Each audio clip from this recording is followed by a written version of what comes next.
Hello, friend.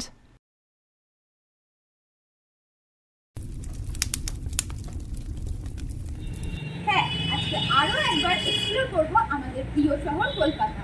এই শহর কলকাতার আনাচে কানাচে ছড়িয়ে ছিটিয়ে রয়েছে জানা অজানা কত জায়গা। আর এই শহর কলকাতায় ঘুরতে বের হলে এমন অসংখ্য জায়গা রয়েছে যেগুলোতে প্রবেশ করতে গেলে কোনো রকম প্রবেশ মূল্য লাগেই না, আর যদিও বা লাগে তা খুবই সামান্য। তাই সকাল থেকে রাত পর্যন্ত এমনই কিছু বাছাই করা জায়গা তোমাদের সামনে তুলে ধরবো আজকের ভিডিও। তাহলে চলো বেশি কথা না বলে ভিডিওটা স্টার্ট করি। আজকের আমাদের প্রথম গন্তব্য হলো শ্রী বৈকুণ্ঠনাথ মন্দির। এখানকার কাছের মেট্রো স্টেশন হলো গিরিশ পার্ক। কলকাতার এই বৈকুণ্ঠনাথ মন্দির ভগবান বিষ্ণুকে উৎসর্গীকৃত একটি হিন্দু ধর্মস্থান এবং শহরের ঐতিহ্যবাহী মন্দিরগুলির মধ্যে একটি। মন্দিরটি স্থাপত্যশৈলীতে অনন্য এবং এখানে ভগবান বৈকুণ্ঠনাথের বিগ্রহ স্থাপন করা হয়েছে। মন্দিরের একেবারে সামনে যে স্তম্ভটি দেখতে পাচ্ছ, এটিকে বলা হয় সোনার তালগাছ। মন্দিরের মূল বিগ্রহের ফটো এবং ভিডিও তোলা সম্পূর্ণভাবে নিষিদ্ধ, তাই যতটা পারবো মন্দিরের চারপাশটা তোমাদের ঘুরে দেখানোর চেষ্টা করব। মধ্য কলকাতার জোড়াসাঁকোতে অবস্থিত দক্ষিণ ভারতীয় একটি হিন্দু মন্দির হলো এই বৈকুণ্ঠনাথ টেম্পল। এই মন্দিরের গর্ভগৃহে প্রবেশ করতে হলে মহিলা এবং পুরুষদের কী ধরনের পোশাক ধারণ করতে হবে চলো তোমাদের জানিয়ে দিই। 1960 সালে নির্মিত এই মন্দিরটির আদল যেহেতু দক্ষিণ ভারতীয় ধরনের, তাই এই মন্দিরের একদম গর্ভগৃহে মহিলাদের শাড়ি ও পুরুষদের ধুতি পরে প্রবেশ করতে হবে। প্রতিদিন বহু ভক্ত মন্দিরে এসে পুজো দেন এবং প্রার্থনা করেন। বিশেষ করে বিষ্ণু পুজোর দিন এবং বৈকুণ্ঠ একাদশীতে মন্দিরে ভক্তদের ভিড় বেশি থাকে। মন্দিরটির আধ্যাত্মিক পরিবেশ এবং ঐতিহাসিক গুরুত্ব কলকাতার ধর্মীয় ও সাংস্কৃতিক ঐতিহ্যের একটি অংশ। এই মন্দির খোলা থাকে প্রত্যেক দিন ভোর 5টা থেকে বেলা 11টা পর্যন্ত। আবার কিছুক্ষণ মন্দির বন্ধ থাকে, তারপর আবার খোলে বিকেল 4টে, খোলা থাকে রাত্রি 9টা পর্যন্ত। এবারে আমাদের পরের গন্তব্য হলো কলকাতার মূল আকর্ষণ কালীঘাট মন্দির। কালীঘাটের ওভারব্রিজের কাজ প্রায় শেষের দিকে, আশা করা যায় খুব শীঘ্রই ব্রিজটি ওপেন করা হবে। কালীঘাট মন্দিরের ইতিহাস বহু প্রাচীন। মন্দিরটি 1600 শতকের দিকে নির্মিত হয়েছিল, যদিও বর্তমান মন্দিরটি 1809 সালে তৈরি করা হয়। মন্দির চত্বরে প্রবেশ করার সাথে সাথে দেখতে পাওয়া যাবে দুই দিকে সারি দিয়ে ডালার দোকান সাজানো রয়েছে। সেখান থেকে তোমরা ডালা নিয়ে মন্দিরে পুজো দিতে পারো। আপাতত মন্দিরের দরজা বন্ধ, আর চলো তোমাদের ততক্ষণে কালীঘাট চত্বরটা ঘুরিয়ে দেখাই। মন্দিরটি হুগলি নদীর একটি প্রাচীন শাখা নদীর তীরে অবস্থিত, যা বর্তমানে আদিগঙ্গা নামে পরিচিত। কালীঘাটে ঘুরতে এলে তোমরা এখান থেকে গঙ্গার জল বাড়ির জন্য নিয়ে যেতে পারো। এছাড়াও তোমরা যদি কোনো জায়গা না আনো তাহলেও কোনো চিন্তা নেই, এখানে বিভিন্ন দোকানে বোতলে জারে করে গঙ্গার জল বিক্রি হচ্ছে, তোমরা চাইলে কিনে নিয়েও যেতে পারো।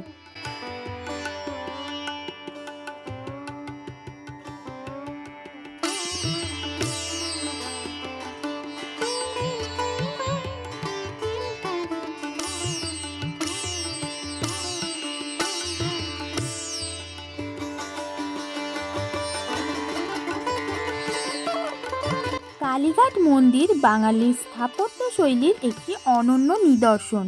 মূল গেটের বাম পাশে রয়েছে রাধা মাধবের মন্দির, আর এখানে ভিতরে প্রচুর মালা ফুল বিক্রি হচ্ছে, তোমরা চাইলে এখান থেকেও সংগ্রহ করতে পারো। বর্তমানে মন্দিরের উচ্চতা 90 ফুট এবং মন্দিরের চূড়ায় রয়েছে সোনার 3টি কলস, একটি ত্রিশূল ও একটি পতাকা। পশ্চিমবঙ্গের কলকাতায় অবস্থিত বিখ্যাত একটি হিন্দু মন্দির হলো এই কালীঘাট মন্দির, যা 51 সতীপীঠের একটি পীঠ। শোনা যায় এখানে সতীর ডান পায়ে 4টি আঙুল পড়েছিল। মন্দির চত্বরের ভিতর 2টো শিব মন্দির রয়েছে। আর দেখো বন্ধুরা, কত লাইন পড়ে গেছে মন্দির খোলার সঙ্গে সঙ্গে। আর এই দিকটা হলো বলিঘর, আর এই মুহূর্তে এখানে ভোগ বিতরণ চলছে। আমরাও মায়ের ভোগের আস্বাদ নিতে পেরেছিলাম।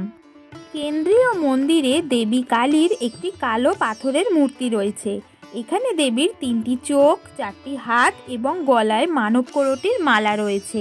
প্রতিদিন বহু ভক্তের সমাগম হয় এই কালীঘাট মন্দিরে। শোনা যায় মায়ের কাছে মন থেকে প্রার্থনা করলে বিভিন্ন পাপ থেকে মুক্তি পাওয়া যায়। এইবারে চলে এসেছি এসপ্ল্যানেডে। এখান থেকে আমরা যাব অন্য আরো একটি জায়গায়। কলকাতার রাস্তায় পায়ে হেঁটে যেতে যেতেই কত কিছু চোখে পড়ে যাবে। দেখো, সামনেই দেখা যাচ্ছে আকাশবাণী ভবন, যা ভারতের রেডিও সম্প্রচারের কেন্দ্র হিসাবে পরিচিত।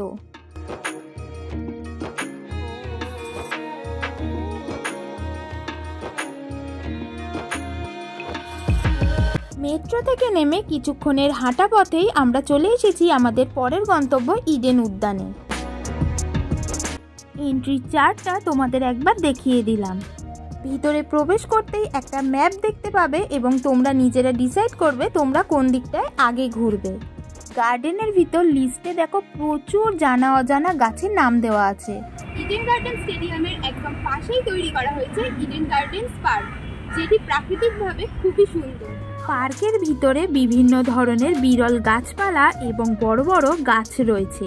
পার্কটি ব্রিটিশ আমলে নির্মিত হয় এবং জায়গাটি শহরের অনেক ঐতিহাসিক ঘটনার সাক্ষী। এটি শুধুমাত্র পার্ক নয়, বরং কলকাতার সংস্কৃতি এবং ইতিহাসের একটি অঙ্গ।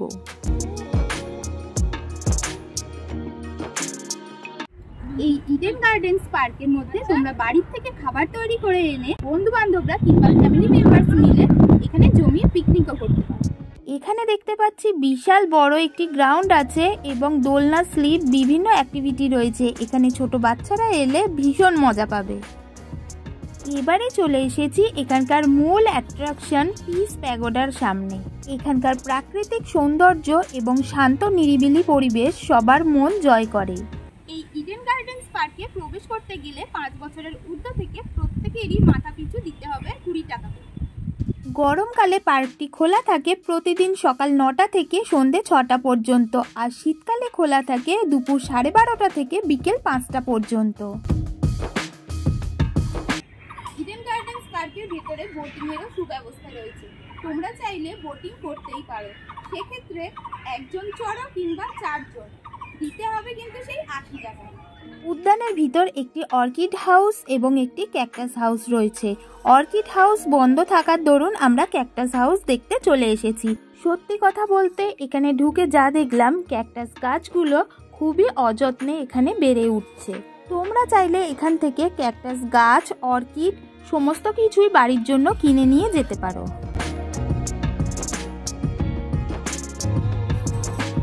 উদ্যানের একদম শেষ প্রান্তে রয়েছে ছোট্ট একটি ক্যাফে, আর বসার জন্য রয়েছে সুন্দর জায়গা। এখান থেকে 2 কাপ কফি দিয়ে গলা ভিজিয়ে চলে গেলাম আমাদের পরের গন্তব্য ডেকার্স লেনে।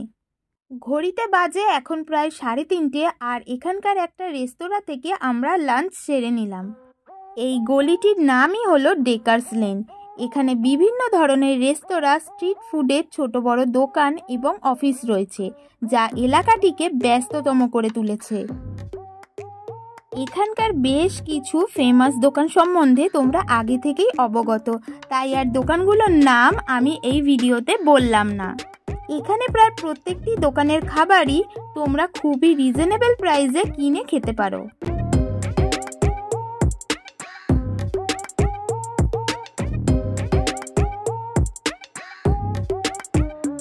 এখান থেকে বেরিয়ে আমরা চলে এসেছি আমাদের পরের গন্তব্য শোভাবাজার সুতানুটিতে। এখন আমি যেখানে এসে উপস্থিত হয়েছি সেই জায়গাটার নাম হলো বাগবাজার গৌরীয় মঠ, আর এখানেই রয়েছে শ্রী চৈতন্য মহাপ্রভু মিউজিয়াম। চলো ভিতরে যাই এবং ভিতরে কি কি রয়েছে সেগুলো নিজেও দেখি এবং তোমাদের সঙ্গেও শেয়ার করি। কলকাতার বাগবাজার এলাকায় অবস্থিত চৈতন্য মহাপ্রভুর ওপর নিবেদিত বিশ্বের প্রথম জাদুঘরটি চৈতন্য মহাপ্রভু মিউজিয়াম নামে পরিচিত। এখানে কিছু নিয়মাবলী দেওয়া রয়েছে।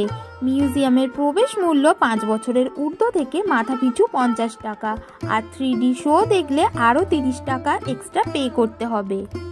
এখানে জুতো রাখতে কোনো রকম মূল্য লাগে না।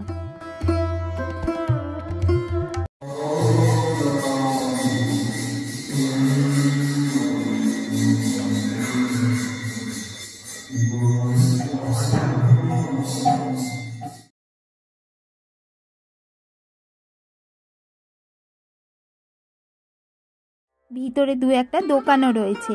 আর আমাদের হাতে সময় কম থাকার দরুন আমরা 50 টাকা মূল্যের টিকিটটাই কেটে ভিতরে প্রবেশ করব। এখানে অনলাইন পেমেন্টও অ্যাভেলেবেল। মঠটি গৌড়ীয় মিশন পরিচালিত এবং মহাপ্রভুর জীবন ও তার ভক্তি আন্দোলনের ঐতিহ্য সংরক্ষণে নিবেদিত। টিকিট কাটার পর টিকিটের সঙ্গে তোমরা একটি গাইড বুক পাবে। এছাড়াও তোমাদের সঙ্গে একজন গাইড যাবেন, সমস্ত জীবন কাহিনী উনি বুঝিয়ে দেবেন, তাতে তোমাদের বুঝতে একটুও অসুবিধা হবে না। প্রথমে রয়েছে মেডিটেশন হল, আর এখানেই রয়েছে শ্রী চৈতন্য মহাপ্রভুর একটি পাথরের বিগ্রহ, যেটি রাজস্থানের জয়পুর থেকে আনা হয়েছে। আর তার সামনেই রয়েছে চন্দন কাঠের তৈরি মহাপ্রভুর অরিজিনাল পাদুকার একটি রেপ্লিকা। চামর প্রেজেন্ট করতে লাগলেন। গদাধর ফুলমালা দিয়ে সাজিয়ে ছত্র ধরলেন এবং নিত্যানন্দ প্রভু উদ্দাম আবেগে সংকীর্তন করতে লাগলেন।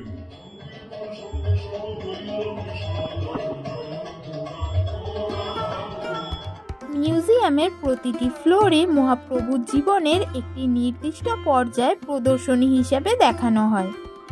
মিউজিয়ামটি আধুনিক প্রযুক্তি যেমন ভার্চুয়াল রিয়েলিটি, 3D অ্যানিমেশন এবং আলো ও শব্দ প্রদর্শন ব্যবহার করে দর্শনার্থীদের কাছে মহাপ্রভুর জীবনের বিভিন্ন পর্যায় তুলে ধরেছে।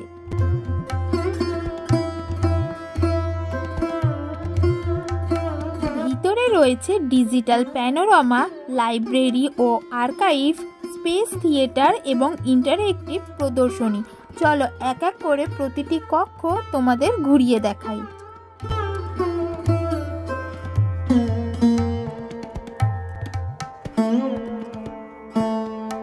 মিউজিয়ামটি 4টি তল বিশিষ্ট, আর প্রত্যেকটি তলেই মহাপ্রভুর জীবনের কিছু কিছু জিনিস প্রদর্শনী হিসেবে তুলে ধরা হয়েছে দর্শকদের সামনে।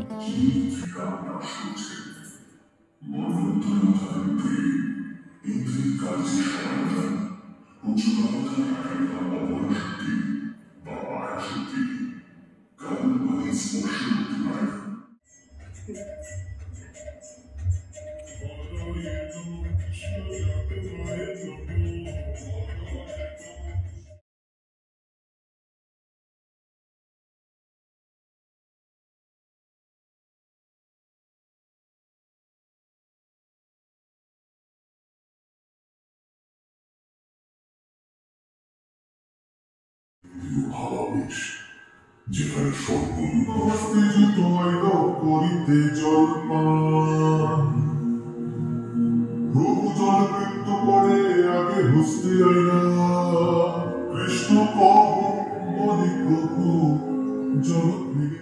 শ্রীবৃন্দাবন হতে ক্রোধ লোভাদি নির্বাসিত হয়েছে মহাপ্রভুর সান্নিধ্যে। ঝাড়খণ্ড যোজনা শুদ্ধ জীব চৈতন্যের প্রকাশে নববৃন্দাবনে পরিণত হল। শ্রী কৌশল এমন লাগবে শ্রীমৎ মহাপ্রভু নদীতে স্নান বিবাদে করছেন। এমন সময় মধ্যবস্তি যখন সেখানে জলপান করতে আসল, মহাপ্রভু প্রশান্ত বদলে স্নিগ্ধ কোমল নয়নে সাক্ষাৎ কালান্তক সেই স্ত্রী যুগের দিকে তাকিয়ে বললেন, কৃষ্ণ কৃষ্ণ পরিস্থিতি দর্শন করে বড়ভদ্র ও সঙ্গে নিগ্র সৌন্দর্য। কিন্তু মহাপ্রভু প্রেমাবেশে চলেছে হিমস্রোযুক্ত। এটি হলো 3D শো দেখার প্রেক্ষাগৃহ।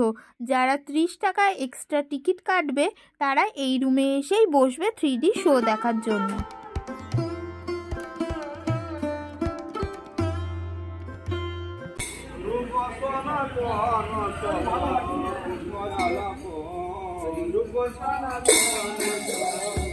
চৈতন্য মিউজিয়াম দেখার পর আমরা চলে এসেছি সকলেরই পরিচিত চেনা একটি জায়গায়। জায়গাটি হলো EM বাইপাসের পাশেই অবস্থিত পাটুলিতে, যা কলকাতার একটি গুরুত্বপূর্ণ পরিবহন করিডোর।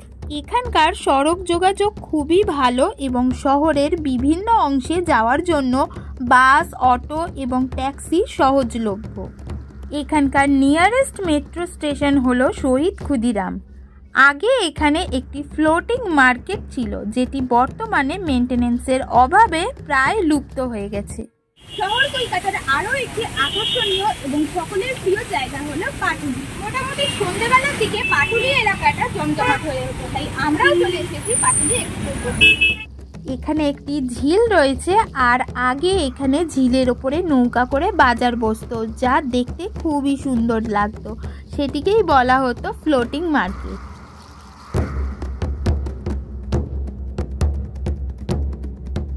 এই এলাকায় প্রচুর স্ট্রিট ফুডের দোকান রয়েছে।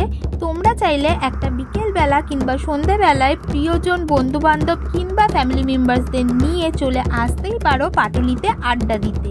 ফুটপাতের পাশেই প্রত্যেকটি দোকানের উল্টো দিকেই রয়েছে বসার সুব্যবস্থা।